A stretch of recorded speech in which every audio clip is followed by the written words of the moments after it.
Good afternoon, Excellence, ladies and gentlemen. It is my pleasure to welcome you all to the Indian Council of World Affairs for this panel discussion on the theme Maritime Domain Awareness in the Indo-Pacific region. May I request you to keep your phones on silent mode? Thank you. We'll start this afternoon's program with Ms. Nutan Kapoor Mahavar, Additional Secretary ICWA, delivering her welcome remarks.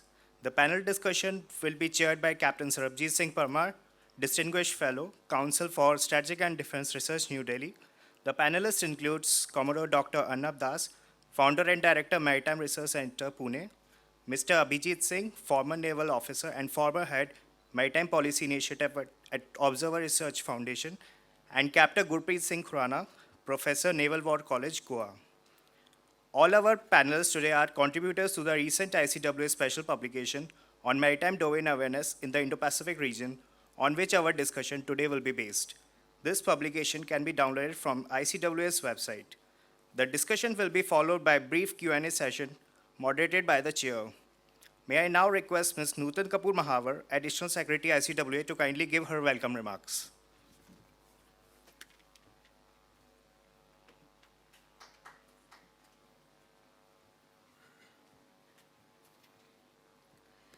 Distinguished experts, members of the Diplomatic Corps, students and friends. Before I speak on the theme of today's discussion, I would like to say that, and you have all been watching the news since a few days, especially since last night, friends, we are at war with Pakistan. From the platform of Sapru House, I wish to express our full confidence in the ability and valor of our armed and paramilitary forces to achieve the goals that they have set for themselves in these operations. This is the time for perfect coordination between man and machine, and we pray that our soldiers' weapons never fail them. I also wish to congratulate our media personnel for righteous reporting and want to wish them strength. And I wish to say that our civic administration needs our full support. Friends, we have to see this through together for the sake of a terror-free, peaceful, and stable world to which India is deeply committed. I want to thank you for coming to participate in this important panel discussion on Maritime Domain Awareness, MDA for short, in the Indo-Pacific, a topic which has both defense and non-defense components. Above all, MDA is about cooperation in the conventional and non-traditional areas of security in order to ensure peaceful, stable, and crime-free waters, a topic which is extremely important for our turbulent world. MDA is also about technology at the service of human security. Today's panel discussion is based on ICWA's recently published special publication on maritime domain awareness in the Indo-Pacific, which, as Keshav just mentioned, is available on our website for downloading. The publication represents a collective effort to critically assess the evolving concept of MDA in the Indo-Pacific region, one of the most dynamic and contested regions of the world. The discussion hopes to build directly upon the research, insights, and recommendations given in that publication with the aim of taking this conversation forward in both policy and practice. The Indo-Pacific region, spanning from the eastern shores of Africa to the western Pacific Ocean, has emerged as the epicenter of global geopolitical and economic activity.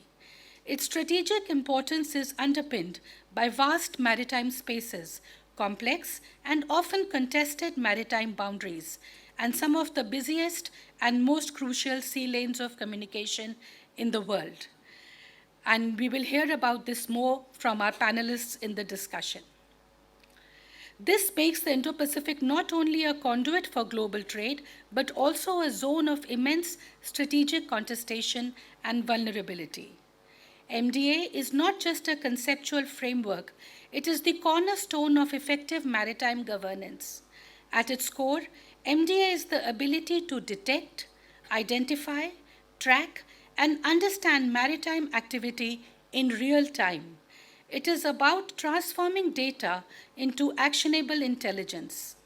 It allows nations to safeguard their maritime interests, enforce law and order, and respond effectively to threats, whether conventional or non traditional. But MDA is not merely about threats, it is also about opportunity. It empowers coastal nations to manage resources sustainably, monitor environmental changes, and support economic development in sectors such as fisheries, offshore energy, and maritime transport. It is a vital enabler of the blue economy, which holds the key to inclusive growth and ecological balance in this region. The need to focus on MDA in the Indo-Pacific is more urgent than ever. The Indo-Pacific region is not only marked by increasing traditional and non-traditional security concerns. One of the primary challenges in the Indo-Pacific is the disparate capacity levels among regional players. While some nations possess advanced surveillance infrastructure, robust navies, and sophisticated maritime data processing capabilities, others struggle with resource limitations, outdated technology, inadequate or only coastal surveillance capability, and inadequate institutional frameworks. Addressing these disparities is fundamental to developing an inclusive and effective MDA architecture. Nations need to move beyond mere information collection and towards enhanced data sharing, analysis, and interoperability, and firm cooperative frameworks. Emerging technologies offer powerful tools to strengthen MDA. Innovations such as automatic identification systems, synthetic aperture radar, and UUVs are revolutionizing maritime surveillance. Moreover, artificial intelligence and big data analytics enable the processing of vast streams of data to detect anomalies, predict potential threats, and facilitate preparedness and preemption. Integration of these technologies into national and regional MDA systems can exponentially increase situational awareness, responsiveness, and decision-making capabilities. A critical enabler in this technological evolution is the space sector. The publication has a separate chapter on this. Satellite-based monitoring, including the use of optical and radar satellites, plays an increasingly pivotal role in MDA. These assets can monitor large swaths of oceanic territory, especially in remote and otherwise inaccessible areas. Satellite constellations can track vessel movements, detect illegal fishing activities, and support search and rescue operations. Regional cooperation in space-based capabilities through initiatives like joint satellite missions, data sharing agreements, and regional satellite monitoring centers can significantly bolster collective MDA capacities. Friends, defense is integral to MDA as it ensures the protection of national interests and maritime security. A robust defense framework enhances MDA by enabling timely detection and response to threats. To achieve this, naval forces deploy advanced platforms such as UAVs, long-range maritime patrol aircraft like the Boeing P-8I, and stealth frigates equipped with multifunction radar systems. These technologies provide persistent surveillance, real-time intelligence, and enhanced threat detection across vast maritime zones, significantly bolstering the overall effectiveness of MDA. India, as a net security provider in the Indian Ocean and a key player in the Indo-Pacific, has a vital role to play. Its initiatives such as Sagar, now elevated to Mahasagar, IPOI, and partnerships under Quad and IORA reflect a commitment to maritime security. The Indian Navy's Information Fusion Center has emerged as a hub for collaborative maritime information sharing. Continued investment in maritime domain surveillance infrastructure, including satellite systems like RESAT and OceanSat, and cooperation with like-minded countries will be crucial. Maritime domain, as a part of the global commons, is often subject to neglect or overuse, because it does not belong to any single nation. This shared common can lead to a lack of accountability, where countries and individuals may feel less compelled to act responsibly. However, this very status demands greater collective responsibility. Nations must recognize that global commons require shared stewardship. Developed countries, equipped with more capability, resources, and technological capacity, should take the lead in forming robust, inclusive frameworks for the sustainable governance of oceans and carry others along. By actively engaging in looking after these commons, nations are not just sharing legitimate benefits, but also committing to their nurturing and preservation with a sense of trusteeship and respect for the common heritage of mankind, an essential step towards ensuring long term peace, stability, prosperity, and harmony with the environment. I look forward to a thought provoking discussion. I wish the panelists all the best. Thank you for your patience.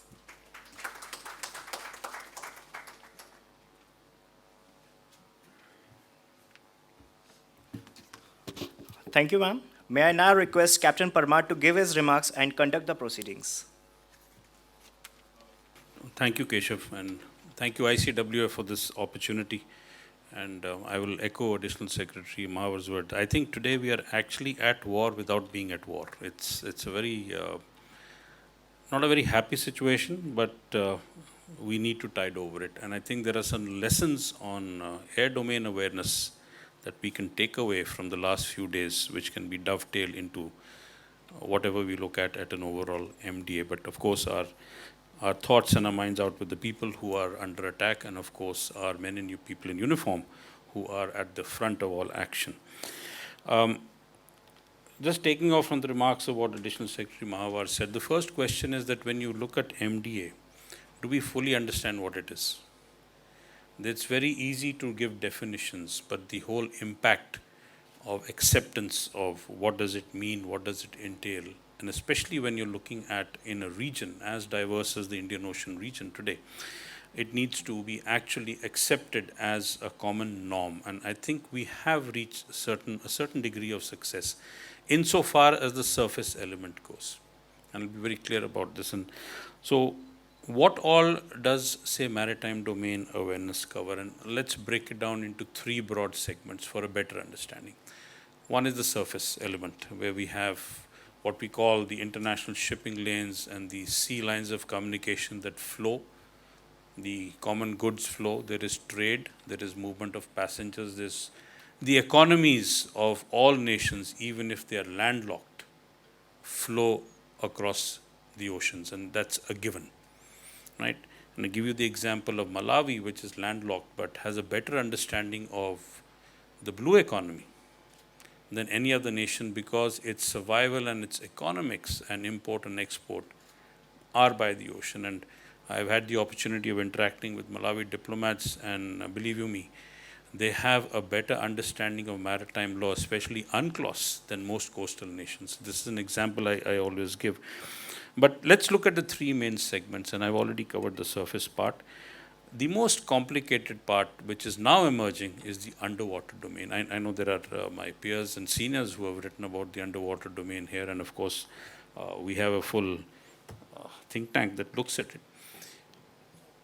But we need to understand that if we are going to look at the underwater domain, how are you going to link it with the surface? The environment is different. Do you need to look at it as a separate subject? How will you link it? And therefore, would it be better, given the science that is involved, given the nature of the environment, and given that we have hardly even touched, let's say if we are looking at submarine warfare up to 6 kilometers, there are many kilometers below that level of 6, under which your seabed lines of communication flow. And this includes all your submarine cables, it includes your gas and oil pipelines wherever they are laid. And if we look at the damage which is caused to seabed cables, which has almost become a regular issue, and then of course we have China, who has said that they have a drilling tool for seabed mining, and seabed mining is another part of the UDA, which is yet to be fully understood and discovered, and that same instrument can also damage submarine cables, then we are looking at a new method of perhaps warfare, and therefore we need more awareness as to how is it going to happen, how do you tackle it. There is sovereignty involved. Submarine cables, nations don't get into it. It is more or less private industry. It's a complicated equation. And if you look at the prospects of repair, which India has gone, we have a very long lead time for repair of a cable for a number of reasons. So there is a debate existing that do we need to have an international convention or understanding on seabed cables. And then, of course, there is seabed mining, which I've mentioned, but that is gives cause, legitimate cause for nations to be present in areas beyond their adjacent maritime domains, and we are already seeing that happening. And of course, there is the survey ships of other nations which are entering the Indian Ocean region, and that is something we need to look out. I was in Fiji 3 months back, and we had a Chinese research vessel, what they call, docked there. We have Maldives, who has undertaken an MOU with China, permitting the Chinese to enter their waters and carry out surveys. All legitimate, all as per UNCLOS. So this is opening new, and the regional cooperation aspect gets a little muddled up when you look at this, and I'll come to that at my second point. But I'll just leave it at that because the panelists would take it on properly from there. And then you have air domain. Now, air domain is more or less a more regulated feature because it goes back many years, air travel. You have the Chicago Convention, which more or less directs it. But again, domain awareness. And now that you have UAS, UAVs, UCAVs, drones, this domain is also getting cluttered up.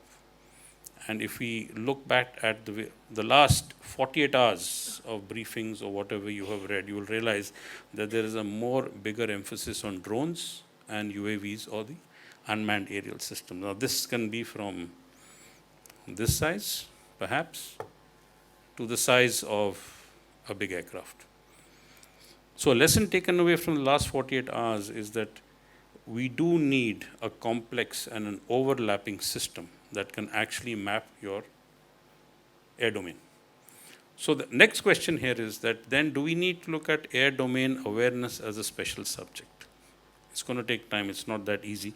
And I'll just leave these questions and doubts with you and go back to the next aspect of regional cooperation.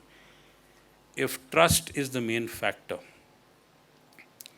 then is our neighborhood, what is the status of trust in our neighborhood? I personally feel we're in a bit of disarray. We need to get things going, not what is happening with Pakistan, but generally speaking also.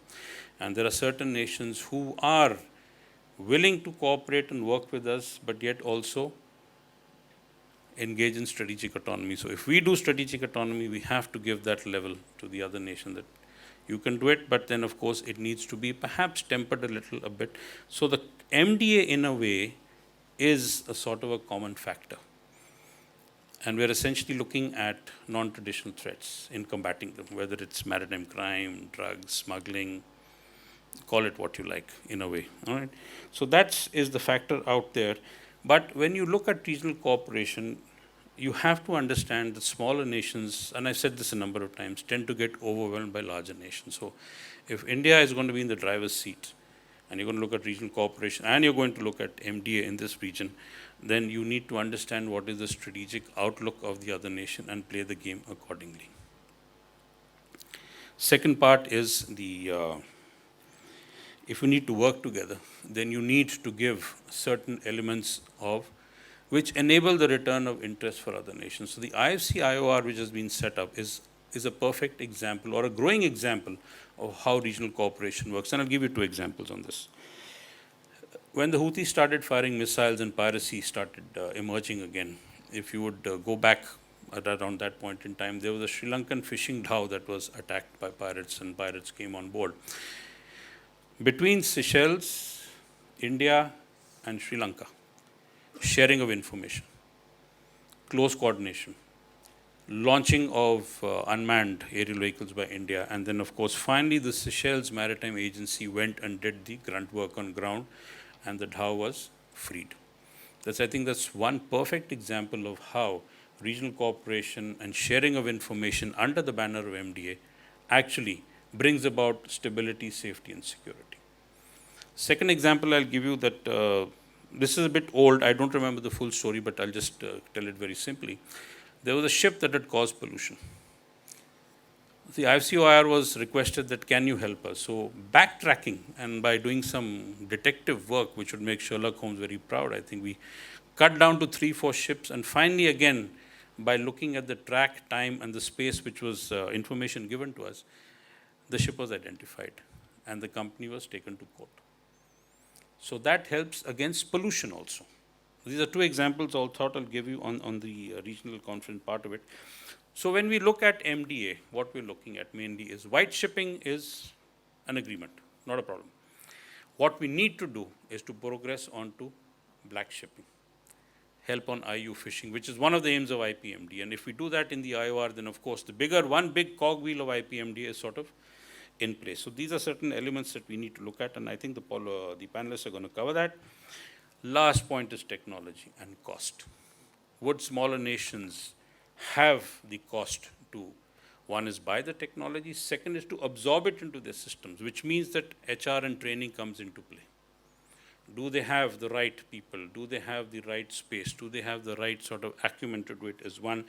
And then of course, the last is, I can just give you an example, is that we have enough programs, whether it's the IPOI, where you develop capacities and capabilities, or through IORA, so the Maritime Safety and Security Arrangements, or whatever, even trilaterals if you want to do it. We need to get these nations and plug them into the overall MDA. So if we look at the regional centers, let's say one in Gurugram, Madagascar, you got one in Seychelles, and then you plug them in regionally. You develop these smaller centers in various nations who are willing to absorb the technology, willing to be part of the bigger system, and therefore you have a grid network, hub and spoke, or a grid network in which you have a flow of information. And then of course it is up to the nation to decide what sort of information they want to share, but that's a start point. I thought I'll bring out these points out in the open, and we have a stellar panel. I think a gentleman 10 minutes each, so we have time for question and answer. And I know Abhijit will be more or less looking on the tech part, so we'll go away with BTech degrees, I think. And of course, Arnab, you can handle the UDA. I know that's your pet thing. And Gurpreet, I think the geopolitics arrangement you can expand on more, and I leave the field to you. And so, Abhijit, can we start with you? Thank you. Thank you. Thank you, sir. At the outset, I'd like to thank ICWA and particularly Keshav for inviting me to this panel discussion, and also to give me the opportunity to contribute to this really excellent compendium of articles. I urge you to read some of them. They're very well thought through and very well presented. I'm going to present some comments on what I think is happening with MDA, not as a sort of definitive assessment, but just as reflections of what I've seen just in the recent few years. And I'm hoping to sort of give some more light to the to what works and what does not work with MDA. I mean, my essence is going to be in that, even in my paper, the way I've written it is to highlight that a lot of what we talk about MDA as aspirational, there's some hurdles and some impediments that we must be aware of and that we must look to rectify if we want to make more progress in the domain of MDA. So let me begin with an anecdote. And I say this because anecdotes will help de-technicalize the discussion on MDA. So back in the 1990s, I was a young officer posted on a frigate. Yeah, this is better. This is better. Thank you. Back in the 1990s, I was a young officer posted on a frigate, and I was working towards my watchkeeping certificate. I'd had a particularly tough watch on the bridge because it was a foggy afternoon, and there was too many fishing boats in the area. And I came off feeling rather exhausted. So I met the executive officer who had been on the bridge for some time. The executive officers usually are not on the bridge, but on this particular occasion, he was on the bridge, and he called me and he said that you look very stressed. And I said, sir, this has been a particularly tough watch for me. I've been just watching these little boats that have been coming close to the ship. And he said that, look, you've got to outsource vigilance. You've got to have good lookouts. You've got to have people that will make the lookouts do the job that they are meant to do.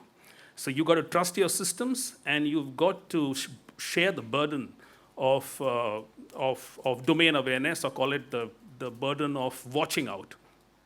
Now this term, outsource vigilance, it stayed with me for some time. And recently I was reading an article from a paper from that had been published in the Naval War College, and it spoke about the same thing. The outsourcing of vigilance effectively is essentially MDA. That essentially means that it's not about just looking out and having a broader swath to see and to form a comprehensive picture. That is, of course, important. What is important is that you need to do it with the least amount of resources. You need to do it with the least amount of energy and the least amount of capital. If you can't do it in a cost-effective manner, that whole MDA business actually doesn't make much sense. Now, are we able to do that? Now, this, of course, comes at a cost, because the person that evolves the technology and that shares the technology with you has a greater stake in the system and has a greater return that comes from the system. So the protocols for sharing technology are usually, or sharing data, sharing information, are usually decided by the side that comes up with the technology. And that is a thing that we've got to keep in mind. In my paper, I've discussed 5 trends that we need to be cognizant of. It's important to understand that until about a decade or so ago, most of the MDA used to happen using legacy systems. Legacy systems meaning you have shipborne radars, you have radars on the shore, and then you have AIS. And now, what happened was that the criminals got savvy. And when the criminals got savvy, they looked for ways in which they could somehow circumvent these systems. So you could go silent on AIS. You could switch off all your transmitter. So this was dark shipping. What do you do about dark shipping? So the answer to that was space-based surveillance. You needed optical satellites. You needed synthetic aperture radars that can actually look at any metallic structure out at sea. You could look through bad weather. You could look through cloud cover. And you could basically see ships that didn't want them to be seen, or the crew of the ships didn't want to be detected. You could even look at them. The problem was that some of this was effective, but some of this was not effective because a lot of the information that these satellites gather is very dependent on analysis interpretation. So different analysts can look at that same data and interpret it differently. You needed something more definitive. That is where RF satellites came in. That is, RF is radio frequency satellites. An year back, I was talking with an analyst in a US think tank, and he pointed out that any country that is neglecting RF detection is actually doing itself a great disservice. In RF detection, what's important is that even if there's a dark ship, and it makes the slightest of a transmission, you can actually triangulate that transmission using your satellites. They have 30 microsatellites floating up. And I'm talking about the Hawkeye 360 that India is now going to get from the US, which is also used by the US Navy. So you can triangulate and you can find any contact out at sea. And that's what makes it a critical enabler of MDA. This is something that we are working towards.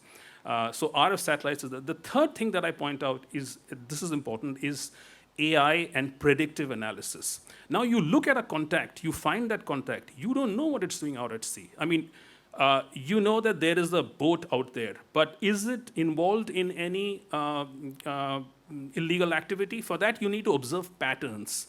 So what AI does is that it gives you the pattern of behavior, it's pattern of life behaviors, and that basically determines whether that boat is involved in any illegal activity. So that again makes it a critical enabler, as I said, of MDA.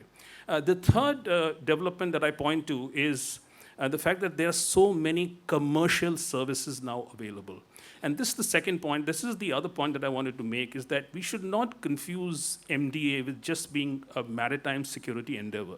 it goes beyond that. This is about resource management. It is about monitoring, what's happening with the environment protection, and it is essentially a business proposition today. So a lot of these companies in the market, be it Planet Labs, Spire, Maxar, some of them, Planet Labs, India is also dealing with them.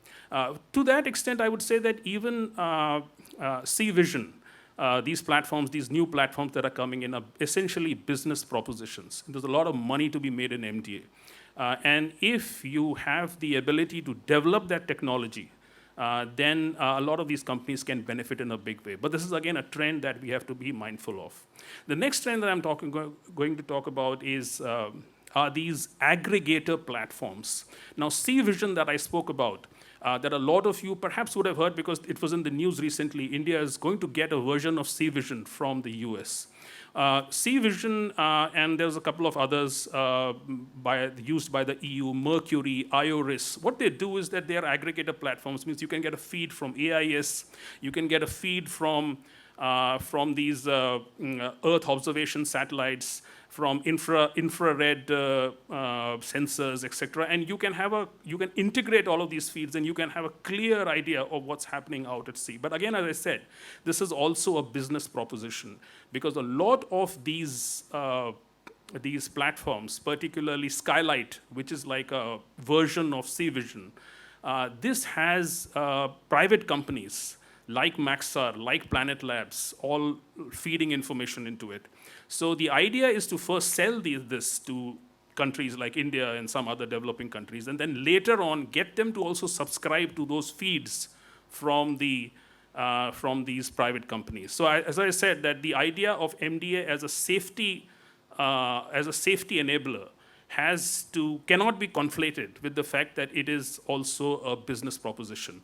And these two things need to be appreciated differently. Finally, in the final section, I just talk about the fact that there are serious impediments in the way MDA is going to be accepted by a lot of other countries. We have to understand that there is a reason why MDA has been fairly successful in the Pacific and not so much in the Indian Ocean space. And that's because in the Indian Ocean space, there have been concerns surrounding data sovereignty. Do you want your data to be collected by foreign systems? Do you want this data to be stored in servers and in ground stations abroad? How does that impinge on your autonomy, on your sovereignty, things that Captain Parmar actually touched on? I am optimistic, and I think some of us that study maritime security are reflexively optimistic about this thing. But unfortunately, the fact is that the protocols that determine interoperability in MDA are being determined by those countries that are coming up with the technology and sharing the technology with you. I talk not of data sharing, which is value neutral. I talk of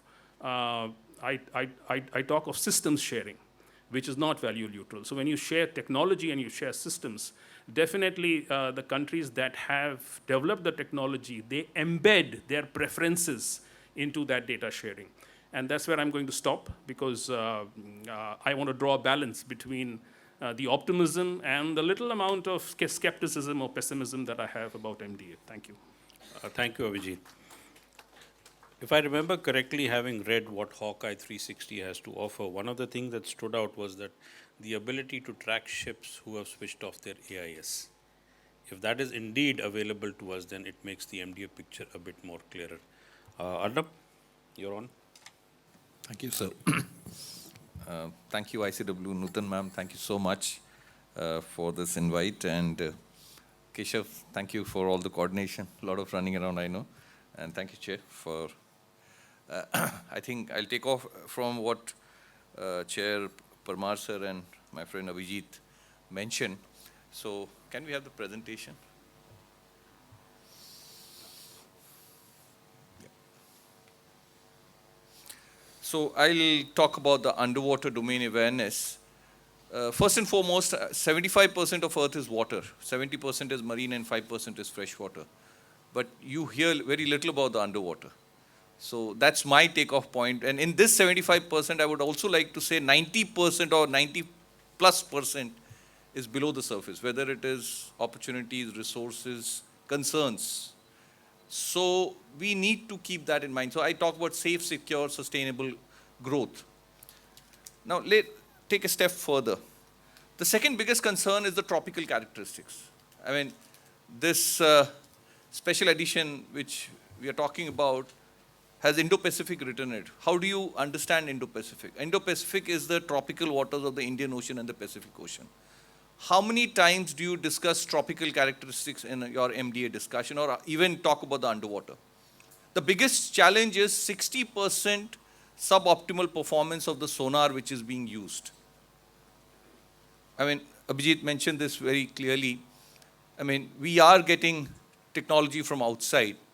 They have been designed in the Cold War era for the temperate waters, Greenland, IC, UK and Gap. The same sonar, when it is operated or deployed in the tropical waters of the Indo-Pacific, will suffer 60% degradation. So it is, if you follow the same deployment pattern, which I think conventional wisdom is using, then what are we getting at the end of it? Is something we need to be very clear. The second important part is, keep taking it beyond the security discussion, is the blue economy. Tropical waters, the characteristic is also marked by rich biodiversity and huge amount of undersea resources. Now, the countries in this region, we can call it global south or whatever, are getting manipulated because they don't own the technology. Ma'am, you mentioned this in the beginning. So now let's take this forward, that how do we address this? So just to kind of show you what the Indo-Pacific looks like, is the tropical, I mean, there is one definition of Indo-Pacific is from Hollywood to Bollywood also. But for our discussion, the tropical characteristics has to be at the core of our priority list. Now, any strategic perspective should not lose people, economy, nature. The global south, the democracies cannot prioritize security beyond a limit. How much ever we talk about, the budget allocation will not happen. So how do we build a framework where people, economy and nature is addressed on the same comprehensive level? Because of lack of time, I will not, I think the slides are there for you. Now let's come to MDA. Now, the term maritime domain awareness came from the technical committee of IMO, which has a larger definition if you look at the dimension. But the way we have conventionally driven MDA, it has largely remained an event-driven, 9/11 and 26/11. Beyond that, it remained a security-driven. And although all four of us are naval officers sitting here, but my problem with security-driven formulation is that it demands exclusivity, which becomes a difficulty when we talk about democracies. Can the security budget do the heavy lifting for capacity building is a question we need to all look at. So what has happened is the conventional MDA has only remained on the surface. I will not elaborate beyond that. So these are the four stakeholders that we talk about. Let's go one by one. Even river security, transboundary rivers and a whole lot of issues, inland water transport. Again, the understanding of what remains below the water is something we really have not looked at. Capt came by a surface boat. What if the next lot comes using underwater drones? And again, this Rohingya crisis, the boat people, large-scale migration, how do we address these issues? These are going to be very complicated. So unless we look at, drugs are being ferried using submersibles, right? Blue economy, Indian Ocean region is looked at as a hub for energy security. The next slide that you see is we are increasingly looking at the oceans or the waters for food security. But contrary to that, bycatch is of the order of 80%. There's a Colorado University report which says that fish stock globally is on the decline since 1996. If that be the case, how come bycatch? Bycatch is, in a mechanized trawl, you pick up 100 tons, only 20 tons is usable and rest 80% is thrown back. How do you reconcile this? How do you manage this? This is UDA, right? Then we have offshore assets, deep sea mining. 6 times more resources, the rare earth metals for EV is in the oceans. India included, a lot of developed countries have invested significantly in exploration, but International Seabed Authority is finding it hard to give licenses for exploitation. How will you regulate it? I mean, a lot of people who are not part of the initial journey said that we have done enough on the land, so leave the oceans alone. I mean, it's a very loaded statement, but I mean, see, development or environmental concerns cannot be a roadblock for development, but how do you navigate this in a nuanced manner is something we need to look at. Blue economy, I mean, now when we talk about inland water transport or any port management or coastal management, we say, I mean, the conventional thinking is that dredging is the de facto solution, which is an absolutely flawed argument. I mean, there are ports I've seen which have become unmanageable or unviable economically because the dredging budget has become, or there are a lot of people in Bombay, the richest people in Bombay are the people involved in dredging. So there's a lot to understand there. Now, environmental degradation. Speed of sound in air is 345 meters per second. Speed of sound underwater is 1500 meters per second, 5 times more. What does it mean? Marine mammals underwater use sound for biologically critical functions, finding food, communication, finding mates, and a whole lot of navigation, everything. Now, all the anthropogenic activities is causing what is called acoustic habitat degradation. Large-scale strandings are being seen now. Even in the west coast of India, you see massive stranding of, I mean, the Maharashtra coast alone in 2018 had 80 big whale stranding, 720 kilometers of coastline. Huge concerns. But are we looking at it?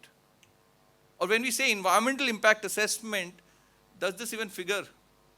Jitna hame aata hai kar do and rest if it will see. So we need to look at it very differently. And disaster management, of course. Again, I mean, just to show you some pictures and how it can pan out. Science and technology. How do you manage this? A lot of science and technology has to go into it. And the most, appropriate terminology is digital transformation. How will you achieve digital transformation? So, I mean, we don't know much about the ecosystem that exists. What are the components of ecosystem? How do they interact with each other? What are the species? How do we, I mean, if we have better knowledge, we can definitely. The second important thing is the Indian EZ alone, 3.7 million square kilometers. Conventional wisdom on digital transformation will say, we'll deploy sensors. 3.7 million square kilometers, how many sensors can you put? So what is the alternative? Let's see. Now this is the UDF framework we take pride in, I mean MRC, and we have come out, we've got a copyright also on this. When you look at the 4 sides of the cube, represent the 4 stakeholders that we talked about. Strategic security, blue economy, climate change, sustainability, and digital transformation. But the core is the acoustic capacity and capability building. Today what we see is massive fragmentation.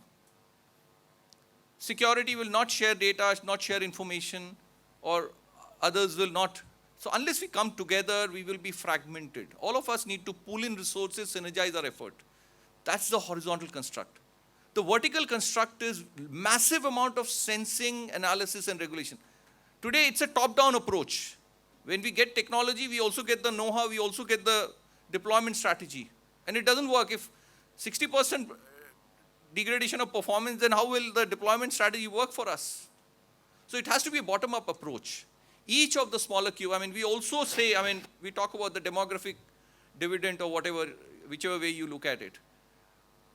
Massive data collection, so it has to be a bottom-up approach, and each of the smaller cubes that you see here can represent those smaller projects that we need to look at. Now, many of our young students, I see a lot of young students, they are labeled unemployable.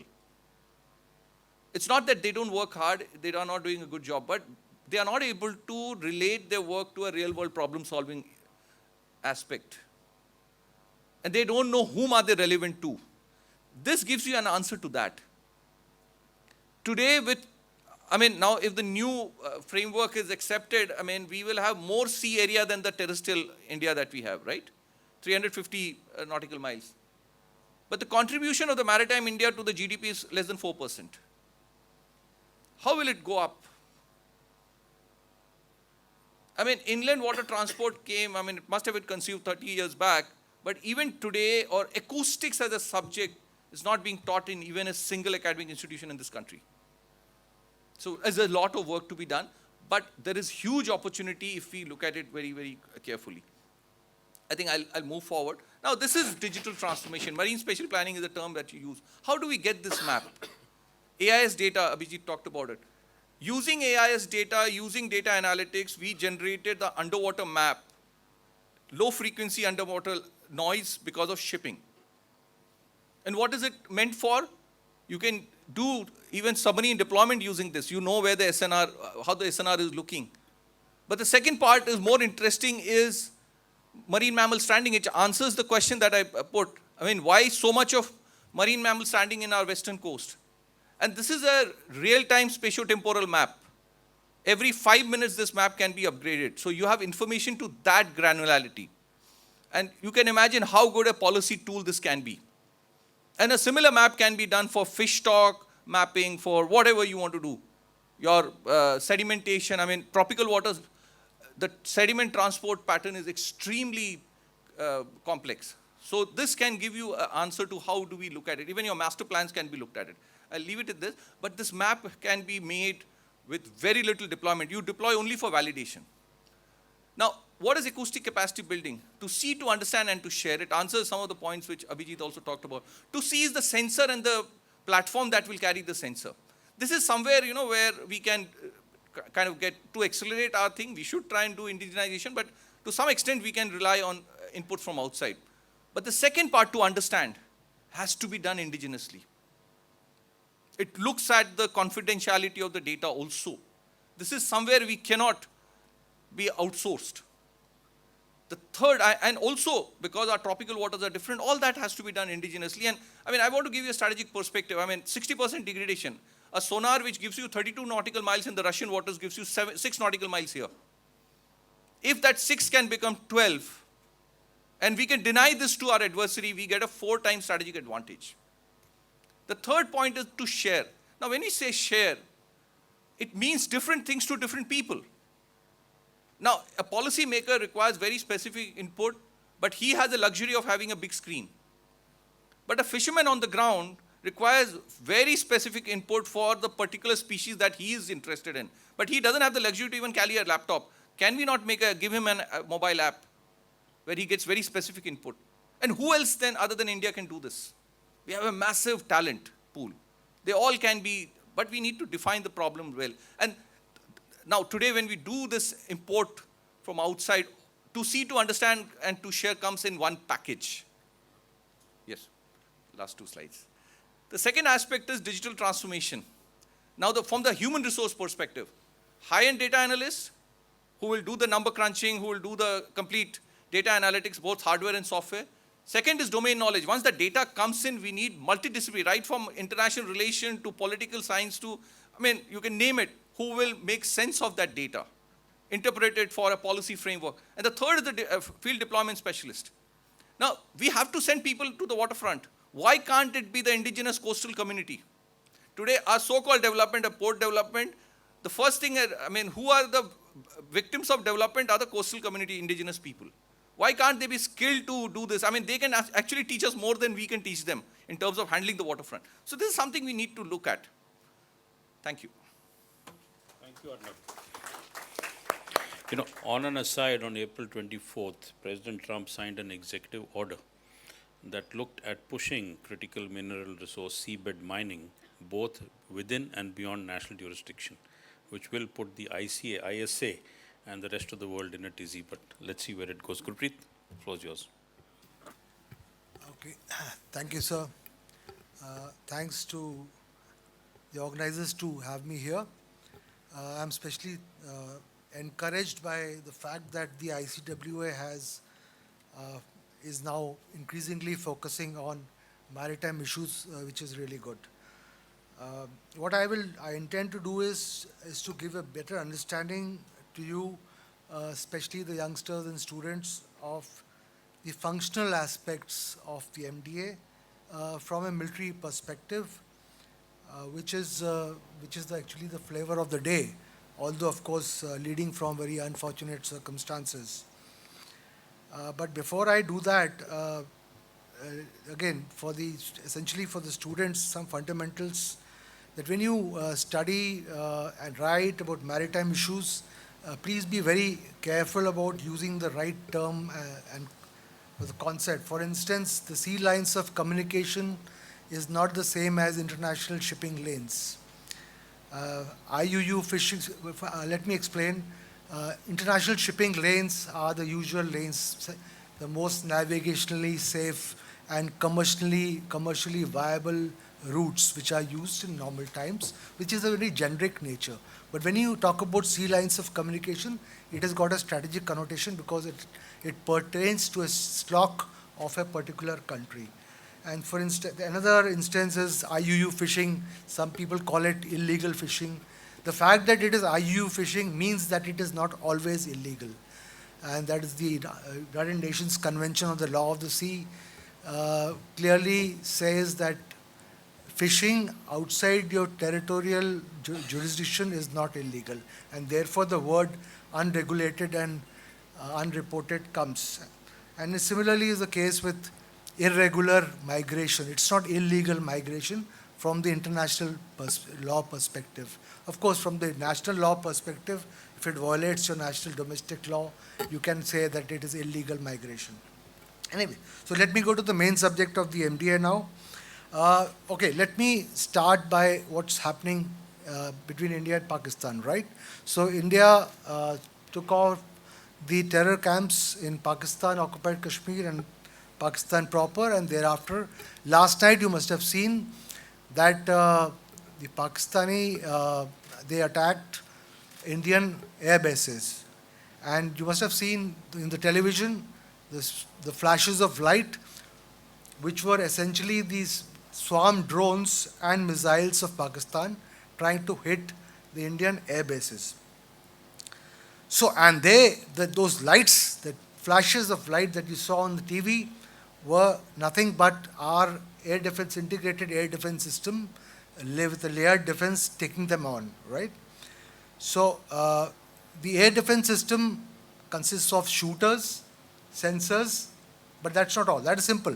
You will have a shooter which can be kinetic or can be non-kinetic, for instance, in terms of directed energy weapons or whatever.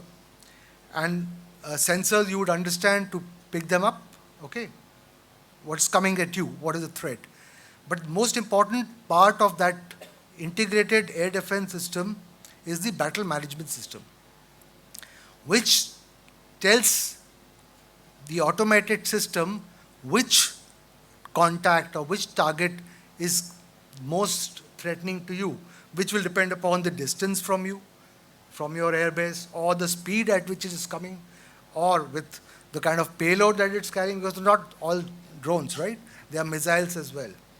Now, how does the battle, this is an automated system which will tell, automated response will be given as to which one to shoot first. Because they're coming from all directions, okay? They are swarmed. They may swamp you. Okay, they may saturate your defenses. So this is the role of a battle management system.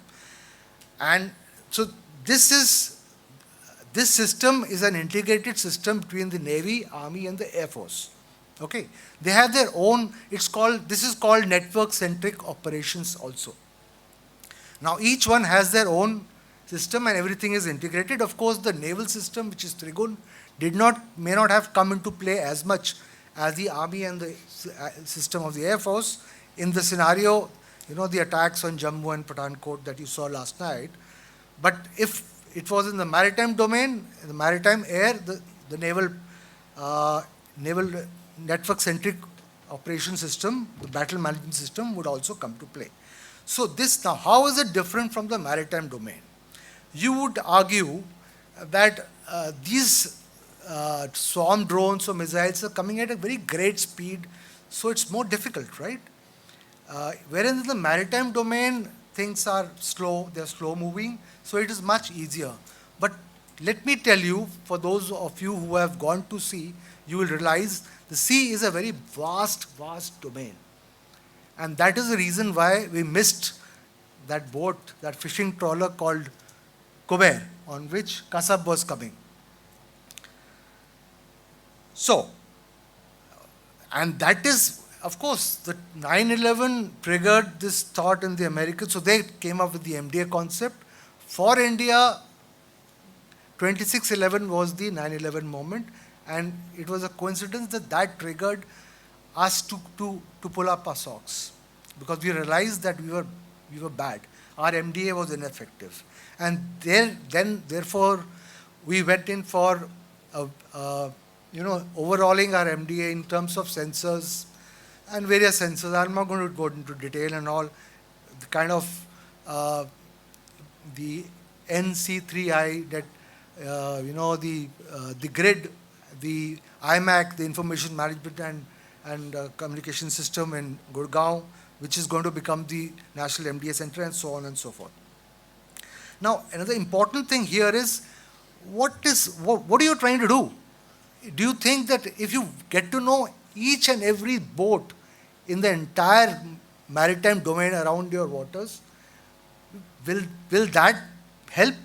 Or will that only help? To what? Can you be perfect? Can you know everything what is there? No, you cannot be perfect, right? But whatever you know, this is the concept of MDA, okay? Whatever you know helps you to segregate the contacts on your radar scope which you don't know. So the contact which you don't know are suspect. So it is easy for you to queue on and identify or track or investigate those contacts, which are now very few. So therefore, your responses to your security becomes better. And that is the concept of MDA in the security domain, right? Okay, so now I will come to specifically the military role, okay? In this scenario of India-Pakistan conflict, for instance, now how does the MDA that I was talking to you about, Kuber and Kasab, does it help you to also enhance your defense preparedness? That is the question, right?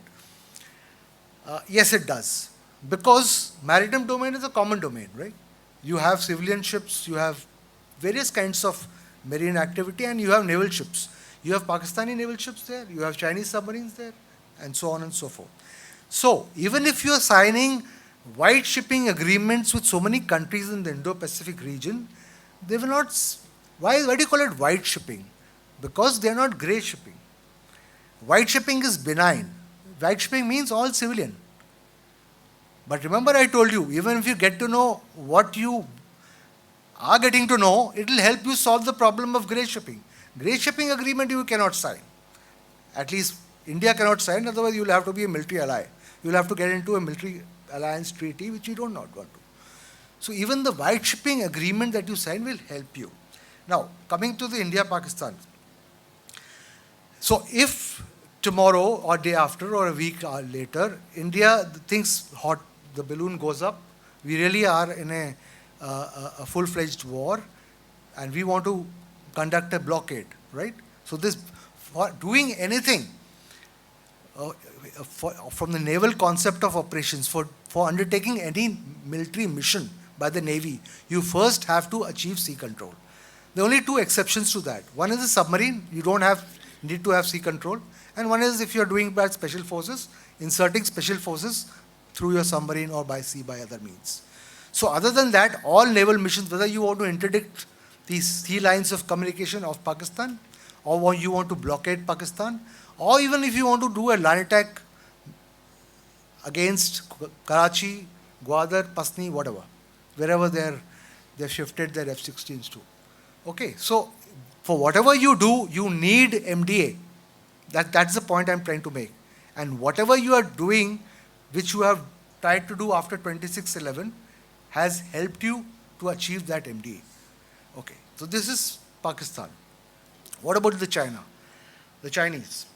So the Chinese, if there's a war, even before there's a war, there'll be a lot of chaos. There'll be your adversaries, even with Pakistan, you never know what they're doing. They may be cutting your underwater cables. Okay? It's perfectly legal as per laws of armed conflict. So you need to monitor I'm so happy that Arnab talked about many things. He said that that's underwater domain is a very neglected domain, UDA.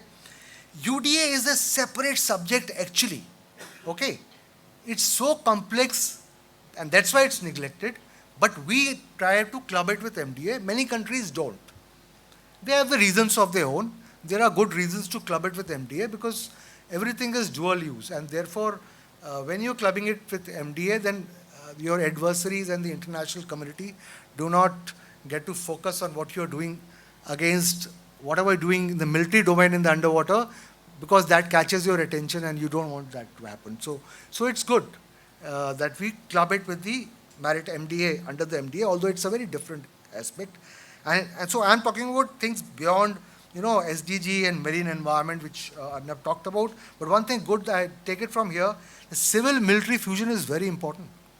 And because the reasons that he said, your investment in R&D and your capacity building, you cannot invest so much in a military this thing. You have to do it in the civil domain. Only then the application of that you can transpose into that.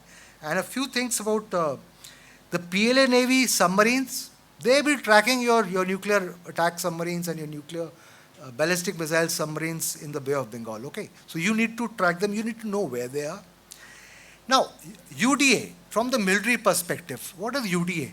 Is it just getting to know where is the PLA Navy submarine? Or where is the, or in terms of the MDA, where is the PLA Navy ships? Through satellite to whatever? No, it's much, much more than that, and I'm glad that Arnab showed you some slides. It's about hydrography, bathymetry, not only getting to know the depths, the profile, the underwater profile, the profile of the seabed, because that is where the submarines operate. It's also to know the characteristics of the water, the salinity and the temperature, because the only way that you can detect a submarine and prosecute a submarine is through sonar. And sonar is sound. Everything is about sound, acoustics. The sound waves bend based on the salinity and the temperature profiles, and the submarines can hide within that profile if they know. And therefore, to detect it again, you need to know. It's more than that. UDA is even more than that. And he talked about acoustics. You need to make a data bank, acoustic data bank of your adversary submarines or even surface ships. And every ship has got a peculiar, unique signature, which you can hear, and the sonar operator, if he is smart, he can say this is Delhi class ship or this is Jianghu class frigate or whatever. So, and this data bank is not easy to make. It takes decades. And even if you have got your closest partner, Japan, Australia, US, whatever, they will not share the data bank with you. It is so sensitive. Okay, so I'll end there. Thank you. Thank you, Gurpreet. You brought up a lot of specific issues. Do we have time? I know we've run. We do? Yeah. So we'll take a bouquet of questions. So please identify yourself and to whom the question is aimed at. So we'll start with the students, sir, with your permission. Thank you. There we have one.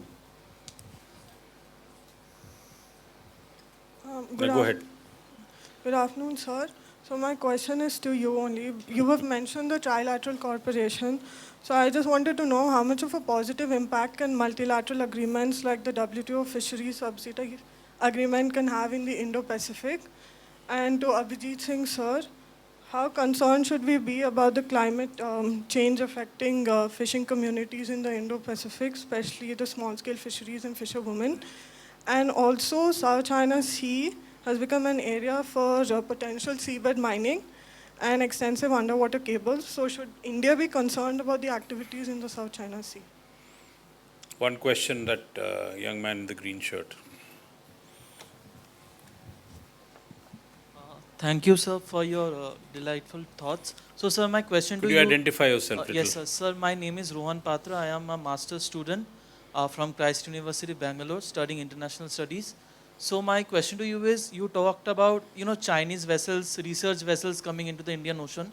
Now, we as Indian government have a lot of mutually friendship agreements with a lot of countries who have stated that anti-India activities will not be tolerated. But the Chinese are playing very smart. What they are saying is we won't allow military vessels, we are doing it for geographical purpose. So how do we as Indians counter this very smart act by the Chinese? Okay. Take one more. Yeah, okay, Shwati.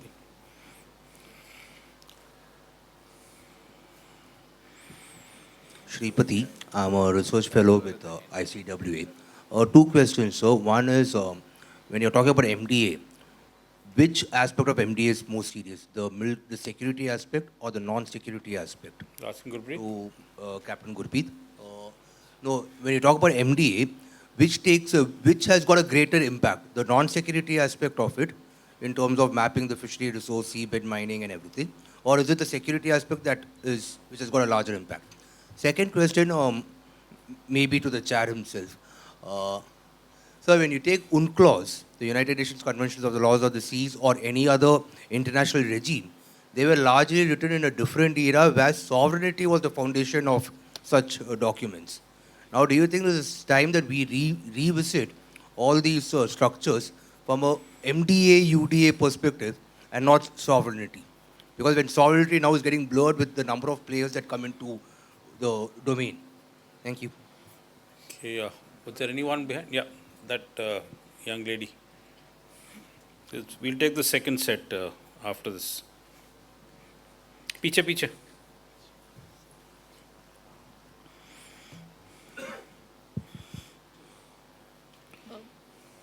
Good evening to all the panelists. Thank you for the insightful session on MDA in the Indo-Pacific region. I am Anjali Gaur, my master's student of international relations from South Asian University, New Delhi. So I have basically two questions focusing primarily on strategic aspect of Indo-Pacific region. So first, to what extent can an enhanced MDA help India mitigate ontological insecurities arising from China's expanding maritime presence in Sri Lanka's ports and Djibouti's ports? And secondly, what strategic measures can India adopt to reclaim its traditional primacy and position in the region? Thank you. And this question is to? To all of the panelists, whoever can Thank answer. God. Okay. All right, we'll take this first round. Abhijit, there's a question to you, and then Gurpreet will take it on. You want me to start, sir? Yeah, go ahead. Okay. I'm going to start with the question on climate change.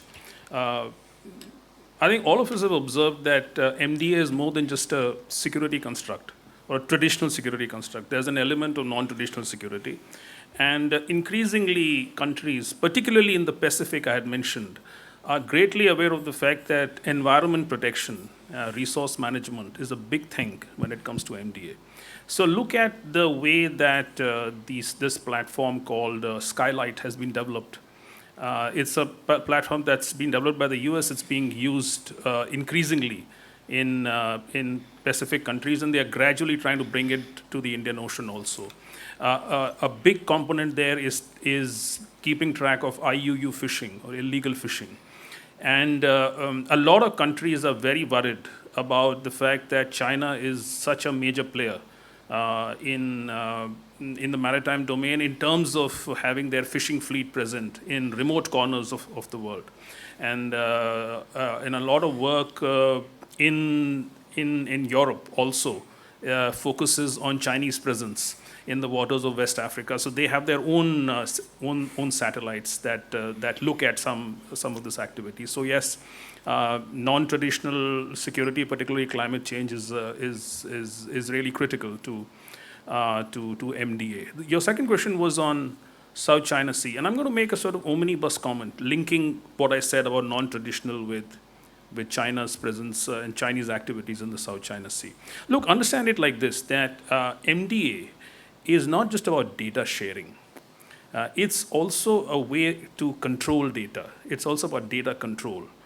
And it's a way in which you decide on how information is shared. and what is the political consequence of sharing that information with a particular set of partners. So the reality is that EU and the US, which are the two big players in MDA that have developed their own technologies, that have their own constellations, they have their own aggregator platforms, they have their own commercial systems. They actually don't share a lot of technologies. These are technologies that are meant for their partners. So the EU does a lot of their information sharing with African countries and that West Africa, Gulf of Guinea, etc. The US is very active in the Pacific. And that thing actually goes to the heart of MDA. That MDA is about developing technologies and getting people dependent on those technologies. It's about developing a dependence on your ability to gather data. So when it comes to disputed areas like the South China Sea, I personally as an analyst would be very keen to see what is the level of information sharing that is happening in disputed areas. Because in disputed areas, there are a number of legal, ethical, regulatory questions that MDA raises, which haven't actually been satisfactorily answered.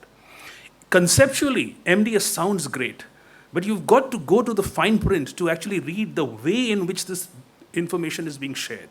And therefore, it's important not from a security point of view to look at what the Chinese are doing. Of course, the Chinese are doing a lot of things. They're involved in illegal fishing, etc. But what's the level of data sharing that is happening between the countries that are concerned about the Chinese being there? That I would be very interested in. There was also a question on sovereignty, which is actually not to me. It is to, I think, Captain Khurana, but I will just take a stab at that question about sovereignty. Well, data sovereignty is at the heart of MDA. There's a certain set of activities happening in your EEZs. Do you want a foreign system looking at those activities, gathering it, and then presenting it to you in a way that influences your decision-making systems? That's the important question that is to be answered. So as I said in my remarks, this is not value neutral. The fact that you are increasingly dependent on foreign technology means that you have to be ready for a moment where that data will be gathered in a certain way and it will be presented to you in a certain way, and that will influence the manner in which your top brass takes an important decision on national security. As regards UDA, I actually didn't talk very much about UDA because my paper doesn't talk about UDA. UDA is a great concept. And a lot of what Arnab says, actually, I agree with. But let me say this, at the risk of sounding a bit sort of negative, pessimistic, is that when it comes to the underwater domain, you have to be very careful with the way you look at technologies. This concept is more aspirational than it is operational. Because sound waves do not propagate in the same way as electromagnetic waves do.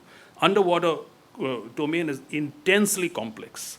And there's so much of data attenuation. A lot of the technologies that have come in still don't give you a clear picture of what's happening deep down in the seas. There's lots of ambient noise. So we've got to accept this with a pinch of salt. It is great. If it works, it's very nice. And lastly, we've got to have something that is doctrinally viable. You can have a doctrine that will allow you to fuse all of these technologies and come together. So rather than just be ambitious and aspirational about certain technologies, I think we've got to look at it in a way that is it doable, is it practical, is it viable, can be implemented, is it implementable? That's what we've got to be concerned about. Thank you. Great. So there are two questions which are actually related to my expertise. The first one was about the Chinese research vessels, and the answer is actually the same for this another question which was asked about what can we do against the Chinese in Djibouti and Sri Lanka ports. So the answer to this has two facets. One is the facet of international law. Now, Chinese research vessels doing any kind of activity in the Indian maritime zones has been done. But our approach, Indian approach, was a little naive. It was soft and naive, but now we are becoming smarter. Unlike of the Chinese are becoming harder, and they are doing all sorts of funny things like,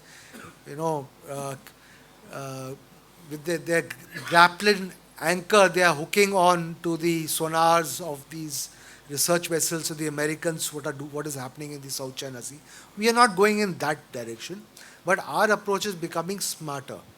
Because the UNCLOS, the United Nations Convention on the Law of the Sea, unfortunately doesn't talk about military surveys. Right? Because military issues were left out of the convention because they were sensitive issues.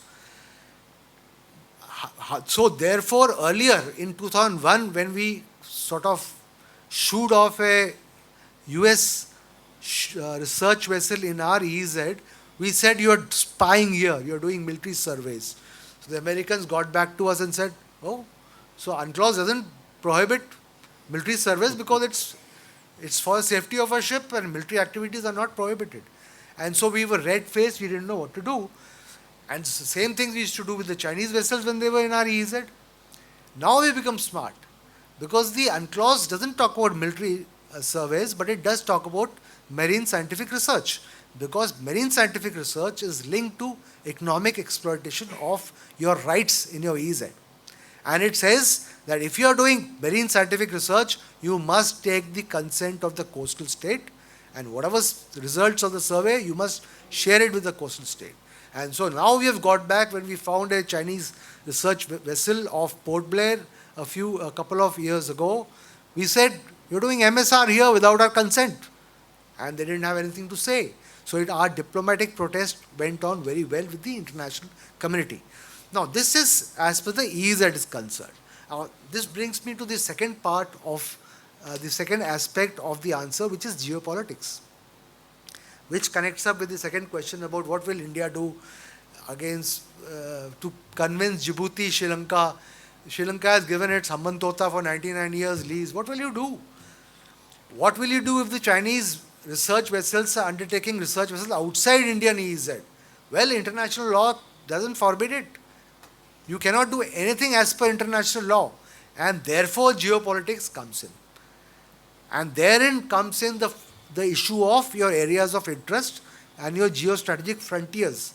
India's geostrategic frontiers, which are expanding much beyond India's territorial confines.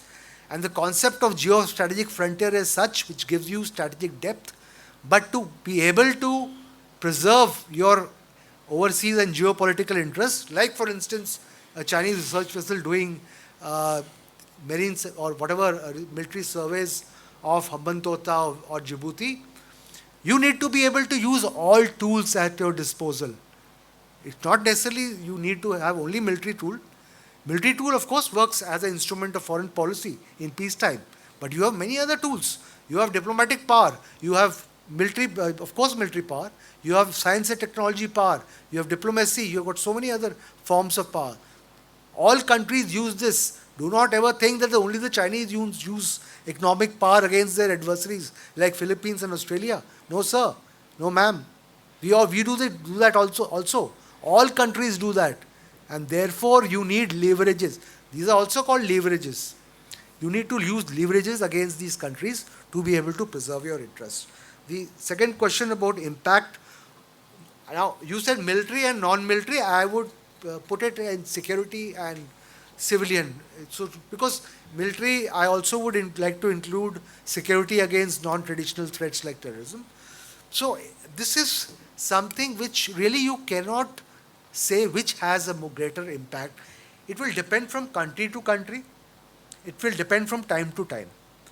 The concept of MDA emerged out of 9/11 and for us after 26/11, as I said.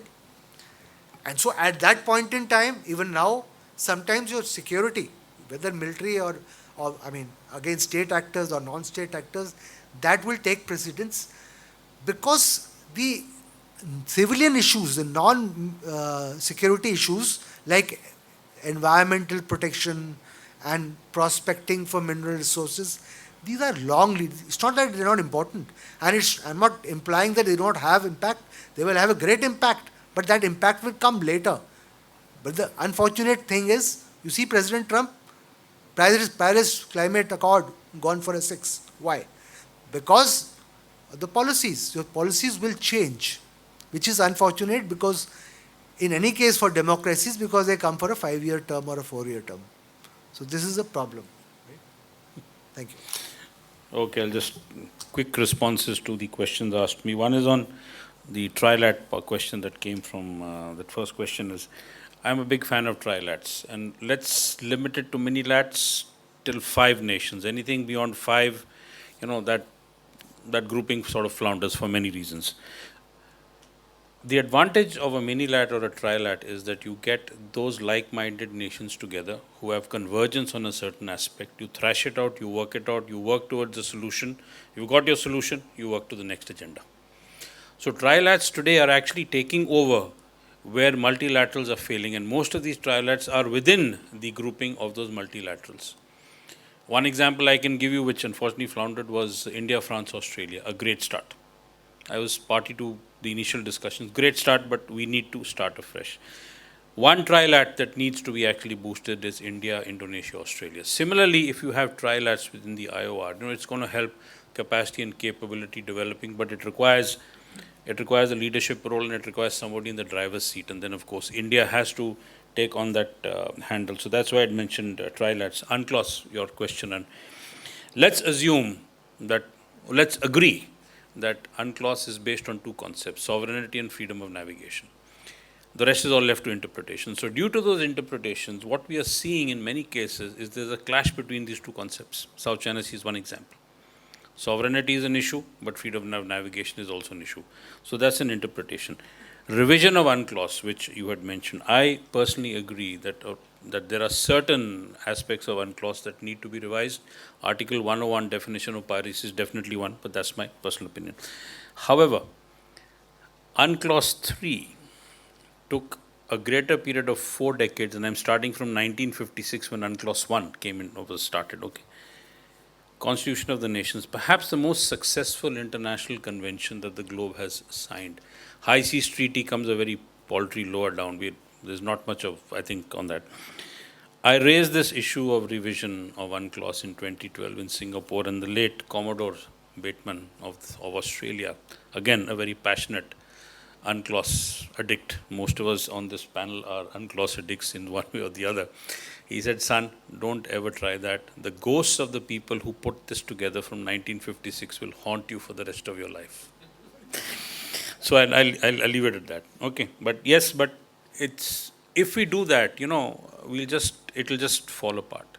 The Antarctic Treaty System is up for revision in 2048. I shudder to think if that falls apart, because then it's free for all of exploration and exploitation out there. All right, I'll leave it. And Chinese research vessels, I'll just add on to what Gurpreet said. You know how they're operating? These ships are electrically operated.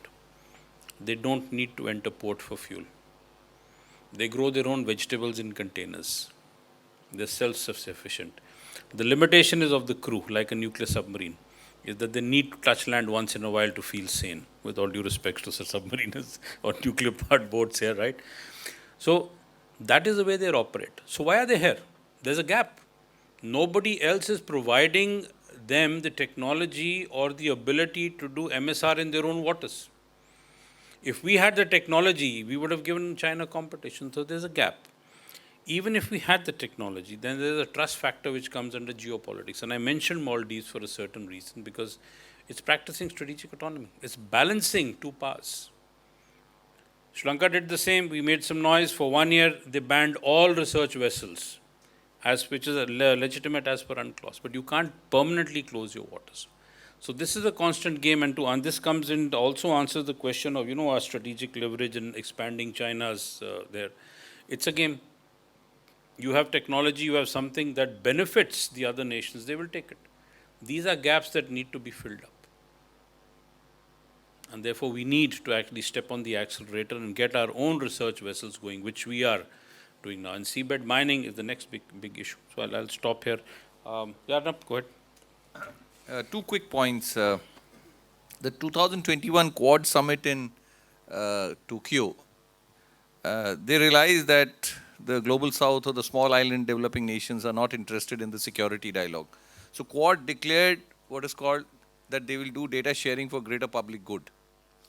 And they also talked about the Indo-Pacific Economic Forum. Now when you say data sharing for greater public good, what is greater public good? That we need to understand.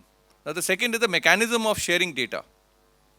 as Chair also mentioned, there are these military data fusion centers, I mean, including one in Gurgaon, Singapore, and all these places.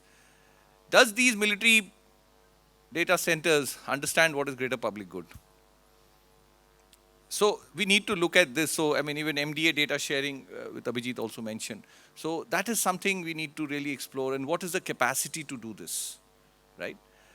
So the second aspect is about, the data in the Indian Ocean region. Chinese are coming. I want to draw your attention to, in 2000, I mean, after the Cold War ended, the American establishment thought that, there is no challenge to them from anywhere. But towards the end of the last century, they realized the Chinese have developed significant capabilities, underwater capabilities, or they can challenge. And they need to operate in the South China Sea. So that's where the littoral aspect came into being. But they knew that they have no data on the tropical waters. So they deployed what is called Asia X. And given the geopolitical situation at that time, it couldn't have been a military operation. So University of Washington led 6 universities in the US, did the entire modeling and simulation for South China Sea and East China Sea. And for the second phase, they had to, when they had to do field validation, they came to the South China Sea area, and they got another 20 universities, including these 6. And Asia X was launched.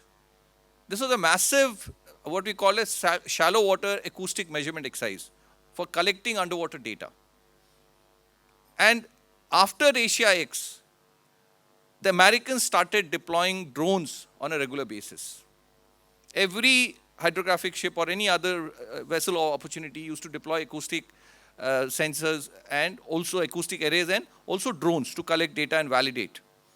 The Chinese initially, I mean, even in the Asia X, Chinese universities participated. I was in China some time back, and they said that we knew that we don't have a capability to do such a massive swarms exercise. But if you look at the whole sequence of events, in 2015, the Chinese announced what is called the Underwater Great Wall Project. And just after that, the first Trump presidency, we had a lot of confrontation in the name of freedom of navigation. So the Chinese now, and even the first Trump presidency, those 20 days when he is President-designate, the Chinese captured a drone from US and Bowditch. They kept it for 3 days, and President Trump had to break protocol and make a statement that this is an attack on the American sovereignty. And after that, you saw the belligerence which China displayed. So this is something we need to understand. So the similar swarms exercise is hugely required in the underwater, in the Indian Ocean, even for underwater search and recovery. How will you deploy? I mean, MH370, when it fell down and the search had to start, for the underwater search, they had to deploy AUVs, autonomous underwater vehicles. It took them 1 year, that search team, I met the search team leader, it took them 1 year to develop the underwater charts of the right resolution, 1 year to deploy AUVs. So that is the requirement of underwater domain awareness. And even I want to draw your attention to USS Connecticut, which hit a seamount. Deploying even a top-notch US nuclear submarine can go wrong if you don't have one. And that is the complexity which Abhijit also mentioned of UDA in the tropical waters. Highland. All right, I think we've answered and taken a lot of ground out here. So big hand of applause to the panelists. And Keshav, back to you. It goes without saying that we all had a fascinating and enriching panel discussion today. On behalf of ICWA, I would like to express my gratitude to the distinguished chair and the panelists. My special thanks to all our members and the audience. To know more about ICWA's research work, events, outreach programs, and publications, do visit our website and social media handles on X, LinkedIn, YouTube, and Facebook. Thank you, and please join us for the high tea in the foyer. Thank you once again.